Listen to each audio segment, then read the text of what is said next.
Good morning, all of you. I hope you all are fine and you all had great fun during the Shera Puja. So now let's get back to our academics, and we are on the verges of completion of syllabus. We are just left with few chapters. I hope you all are clear with whatever has been taught up till now, and really working hard for the upcoming exams. So I'll start with the chapter number 7, that is Glimpses of India. This chapter is divided into three, that is, it has subsections. So if you can see, first, second, and third. So we'll be doing the first section, that is a baker from Goa. Okay, so if you can see, the chapter says that this is a pen portrait of a traditional Goan village baker who still has an important place in his society. So the lesson basically is about the old tradition that is still remembered by some of the people who are staying over there, and specifically the narrator who has penned down his experience. So this chapter revolves around the relevance of a baker. I hope you all know who is a baker, one who bakes breads and cakes. That person is called as a baker.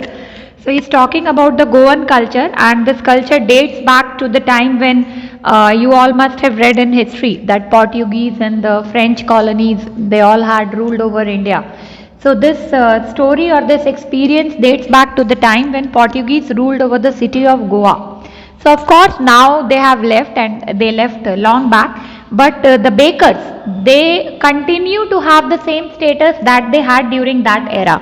So in this experience or in this story, the author or the narrator is recalling his childhood days, and how they used to get excited on seeing the baker, and what kind of enthusiasm at that point they had, that the moment they would see the baker is coming, they would leave everything and they would run to him as soon as they woke up without even brushing their teeth. So the lesson basically starts with the way the narrator is recalling the time when Goa was under the rule of Portuguese, and they talk that how the importance of bakers that is still maintained in their villages even after it has been long since the Portuguese have left. And in Goa they are known as peders. Okay, so what did they use to bake the famous bread loaves, and how excited they were, how was the arrival of the baker, that is the announcement, that is there was a loud thud, एक बहुत जोर से आवाज आती थी, because he had a bamboo stick in his hand.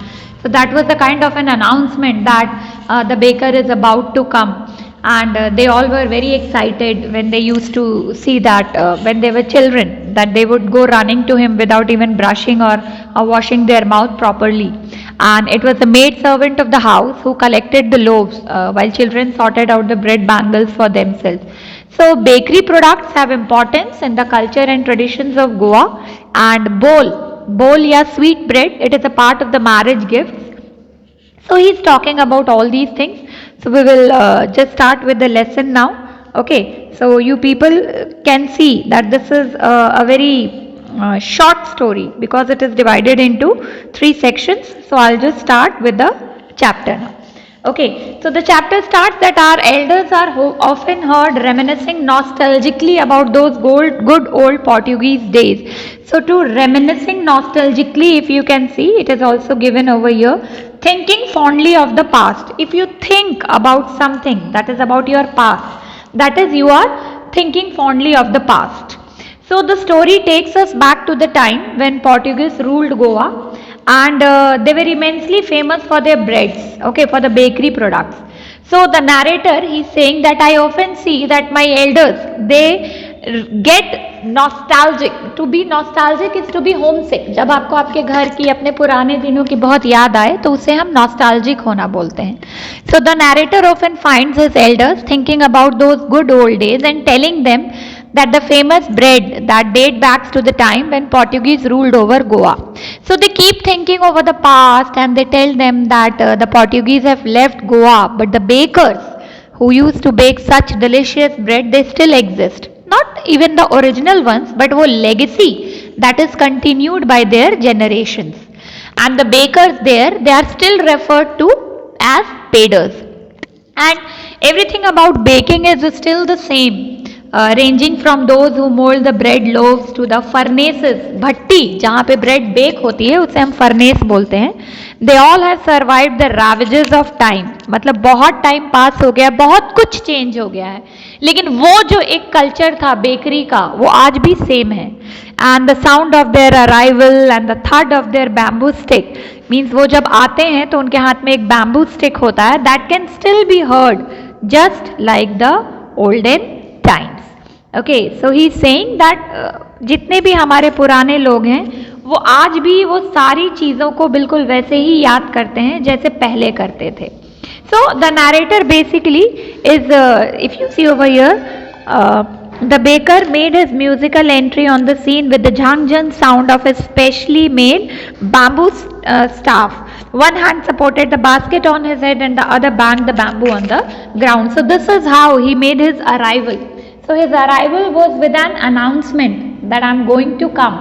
So that is how he arrived. So his arrival was with an announcement. Okay, so I'll start with the second paragraph. The narrator recalls that the baker acted as their friend and companion during the childhood days in Goa. During our childhood in Goa, the baker used to be our friend, companion and guide. So now he is recalling those days. The baker used to visit twice a day. So the baker, who is the pader, he visited twice a day, once while he was on the round to sell his bread loaves, and the other time, of course, once when he had sold everything, so he had to return back now. So once when he was on the round to sell his loaves, and the other time while returning back with his empty basket after selling all the loaves. It was the sound of the bamboo stick that woke the children up. The children were so excited to meet him so that they could choose from the bread bangles or cancon he made especially for them. So bangles जो थे, जो breads वैसे रहते हैं जो bangle shaped में रहते हैं, जिसे हम आजकल बन बोलते हैं. Basically not bun, but it is a kind in the shape of a donut. Okay, literally अगर हम कैनकॉन बोलें तो वो बैंगल जैसे दिखते हैं. वो रिंग शेप्ड ब्रेड रहते हैं, ऐसे रिंग शेप्ड रहते हैं जिसमें एक छोटा सा होल रहता है. इसीलिए I told you that that is in the shape of a donut and this is very popular all over Goa. So the children were basically excited to meet him so that वो अपनी पसंद का bread bangle choose कर सके जो वो specially children के लिए ही बनाते थे. And the bangles were for the children and the loaves were for the adults, and these were collected by the maid servant of the household. The baker made his musical entry on the scene with the jhang sound of a specially made bamboo staff. One hand supported the basket on his head and the other banged the bamboo on the ground. So now he is saying that the baker often made a musical entry with the bamboo stick.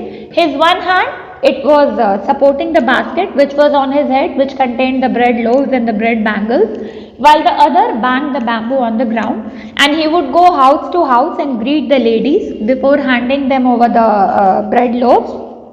The parents would scold the children and they would make them stand aside, but as eager as they were, they would climb a bench or the wall so that they can peep into the basket.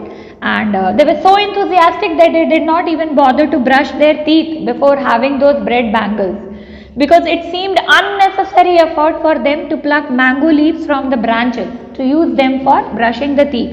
So at that time they did not brush their teeth using toothbrush and toothpaste. जैसे आज भी कुछ लोग नीम की डंडियों से brush करते हैं because they feel that it has Ayurvedic capacities or it is therapeutic in nature. So in that way they also used to pluck mango leaves and the mango sticks, and they used to brush using that. So he's saying that it was an unnecessary effort, so we thought that we could skip it. And हमारे लिए ज़्यादा ज़रूरी ये था कि हम पहले पीप करके देखें कि हमारे ब्रेड बैंगल्स आए हैं या नहीं. So of course they considered brushing unnecessary because the hot tea that they would sip that could effortlessly wash their mouth, and they thought that animals like the tiger never brush their teeth. So I often hear some of the students also saying this कि शेर कभी मुंह नहीं धोते. So these were also the children. He is just trying to be a bit humorous and is recalling his good old childhood days that we also used to do the same. We used to skip, if you can see that. And why should you, who would take the trouble of plucking the mango leaf for the toothbrush? The tiger never brushed his teeth. So that is what he is saying, that we are all like tigers. We need not brush our teeth. Morning gifts are meaningless without the sweet bread known as the bowl, just as a party or feast loses its charm without bread. So now he is shifting on to the another area. He is saying that bread is an important part of the Goan culture, and it is evident from its presence at every important occasion, whatever be the feast or a party or any celebration, that is incomplete without the presence of bread. So from sweet breads at marriages to sandwiches at engagement parties and cakes and coconut cookies at Christmas as well as other occasions, bread is an omnipotent item present in all the occasions. It is an essential item as well. So we move on to the last paragraph. The baker or bread seller of those days had a peculiar dress known as the kabai. It was a single piece long frock reaching down to the knees. In our childhood, we saw bakers wearing a shirt and trousers which were shorter than full length ones and longer than half pants. Even today, anyone who wears a half pant which reaches just below the knees invites the comment that he is dressed like a painter. So bakers in those days were known to have worn a unique knee-length frock dress, typically which was known as kabai, and in the childhood days of the narrator, he already had seen them wearing shirts and pants whose length was shorter than the usual one. So it was a part of their identity, so much so that even if someone wears that trouser length now, he is said to have dressed like a baker or pader, as was said in olden times. So every profession has its dress code. You can see the doctors, you can see the lawyers. In the same manner, the baker or the pader, they had their dress code. The baker usually collected his bills at the end of the month. So bills is the payment. So like you see the person who comes to sell milk at your home, or the washerman or the washerwoman whatsoever, they make an account and at the end of the month you need to get it cleared. So that is what the baker also used to do, that the monthly accounts used to be recorded on some wall in pencil, and of course baking was a very profitable profession in old days. So he is saying that the baker had a way of making monthly record of bills on a wall using a pencil and then collecting the money at the end of the month. And baking has always been a profitable profession. The baker's family and workers have always been happy and joyous because they are earning good, they are doing good from this business. And the baker was usually fat, which was a proof that he had a lot to eat. So while cooking or baking, of course, he also could eat and gobble down the bread loaf, and hence it was a proof of his richness. So when he is fat, one who is obese is rich. So this is basically a myth. So even to this day, someone who has a very well built body, अगर कोई बहुत fat है वहाँ पे, that person is compared to the baker. So we are done with the chapter, and if you can see, now this is your task. You can see there are a number of questions over here, and you need to answer all these questions in your notebook. And if there is something, when we meet in the online classes, please be very vigilant, be very alert in the class, and you can ask me whatever doubts you have. Thank you. We'll meet again in the next lecture.